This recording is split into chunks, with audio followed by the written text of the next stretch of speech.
All right. Next up, the some new polling came out that is causing some concern for the Democrats, and it's not the polls we talked about on the midweek check-in, where Trump, that's right, Trump is beating Joe Biden by 10% in the popular vote, not 10% of the vote in Montana, 10% in the country, which would be a landslide of epic proportions.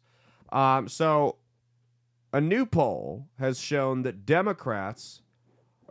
has shown that voters trust the Democrats to handle the economy at the lowest level in 3 decades.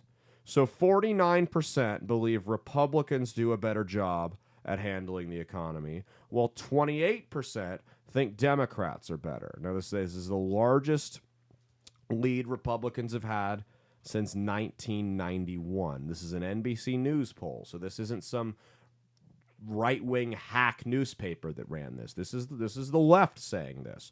Republicans have a 21-point lead when voters are asked who they believe would run the economy better, who they think would handle things better economically here. And that's pretty damning, because it's like I said, you don't count the COVID year. You've got 3 years under Trump, 3 years under Biden.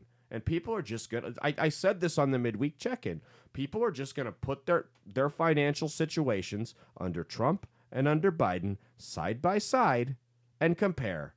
And they're going to go, I was doing a whole lot better back then. Gas was cheap, interest rates were low, my pay was up, inflation was low, my dollar went a lot further than it did. We weren't sending all this money to a shithole country that probably had dirt on the president and his son.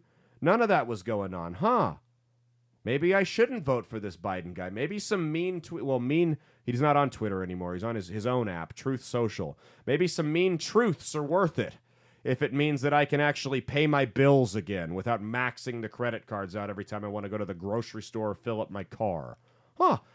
Doesn't sound like a bad trade-off to me. That's what a lot of people are starting to see. And I've said this. When it happened, when they came out with this slogan, Bidenomics, that it was going to backfire on them, because the average person sees Joe Biden as an idiot, and they see his economy for what it is, which is a train wreck. And no one's going to go, and no one's falling for it. So they've tied the economy under the Biden administration and Democratic rule to Joe Biden's name, which was a fuck-up of epic proportions. That is probably going to be one of the dumbest campaign blunders we see going into 2024, is the Democrats tying their economic quote-unquote success to Joe Biden's name. There's nothing successful about Joe Biden, believe me.